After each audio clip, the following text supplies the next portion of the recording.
Welcome to Glencoe's Health e-Spotlight video series, where real-world connections help you develop the skills for a healthy future.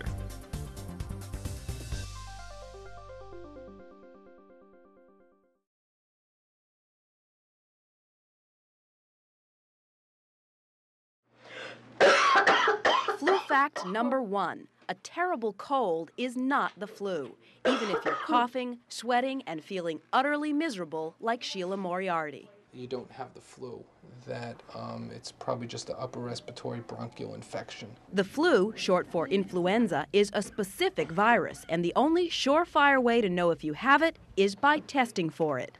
A new rapid test called Z-Stat Flu is helping doctors like Robert Mittman diagnose tricky cases like Sheila Moriarty's.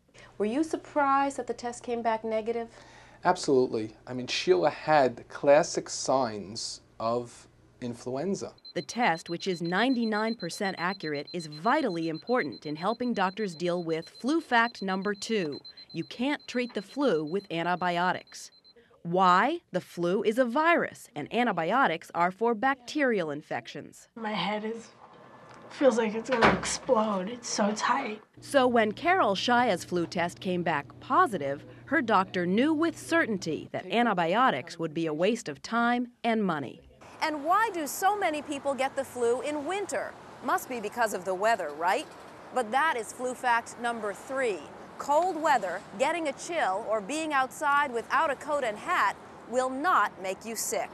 The weather has a little to do with it, but only because people spread germs faster when they're inside more. So it has nothing to do with the temperature outside? Actually, no, it has no difference in the temperature, or else people in Arizona and Florida would never get the flu. The best way to avoid the flu is still the flu vaccine, and flu fact number 4 is the shot will not make you sick.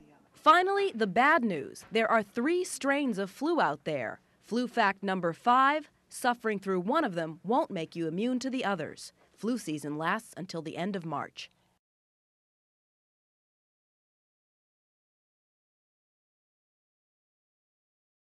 This woman, who did not want to be identified, is the very model of the modern professional, young, active, healthy.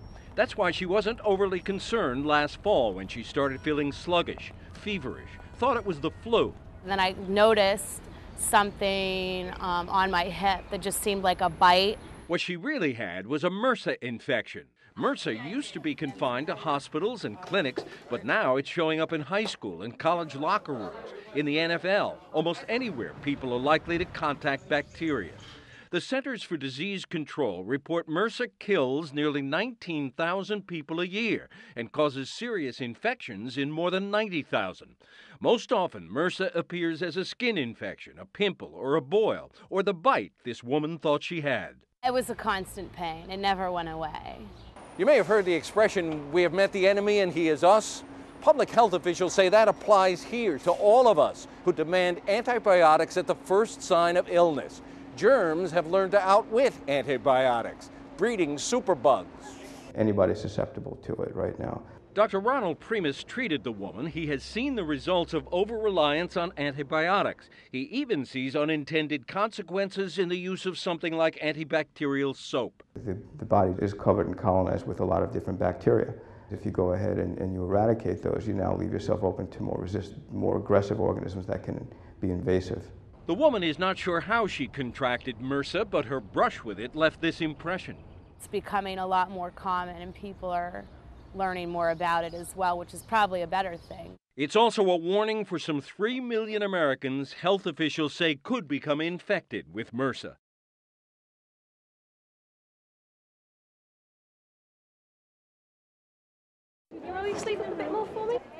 The vaccination program was the first in the world against meningitis C, and its impact has been dramatic. 15 million students, school children and babies were inoculated. The result?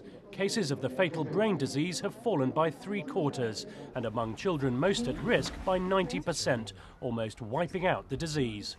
We've thrown a shield of protection around children and young people to prevent them developing meningococcal C infection, which was a major killer in recent years. We've dealt a hammer blow to this disease, and we're well on the way to making it extinct amongst children and young people in this country.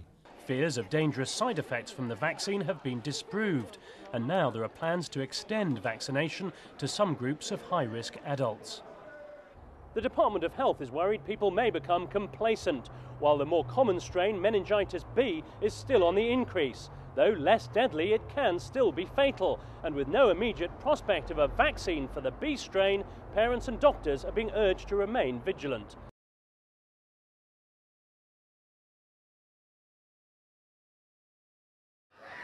The bird flu virus known as H5N1 is on the move, spreading widely in bird populations throughout Asia and now reaching as far west as Turkey and Romania. So far, avian flu has jumped to humans only rarely. So far we've been lucky because the virus has not adapted well to humans. But if a mutant arises that can transmit from human to human, then it's going to start to spread. Dr. Martin Blaser chairs the Department of Medicine at New York University. He is also president of the Infectious Diseases Society of America, an organization helping the government prepare for a pandemic. Are we scaring people?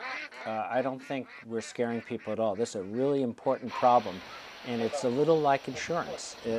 In this case, our premium is to pay money for research on new vaccines, on new treatments for flu, so that when pandemic flu strikes, we're going to be ready. The government is stockpiling existing flu treatments and working to develop new vaccines for bird flu. But Dr. Blaser points out the need to improve flu preparedness on many different levels. We need to develop new drugs because resistance emerges, and there's already evidence of resistance. If an avian strain were identified as jumping from human to human, we would immediately have to move into vaccine production mode, and we're not ready for that. What we need is a plan so that if influenza lands, everybody knows what to do, what their duty stations are, what the quarantine rules are, when schools should be closed, when air travel should be stopped. If we duck a bullet this year, can we breathe easy? As one of my colleagues said, the clock is ticking, we just don't know what time it is. So what that means is if we duck it this year, it's great, it gives us one more year to prepare. You've been watching Glencoe's Healthy Spotlight video series. Remember, be healthy, choose wisely.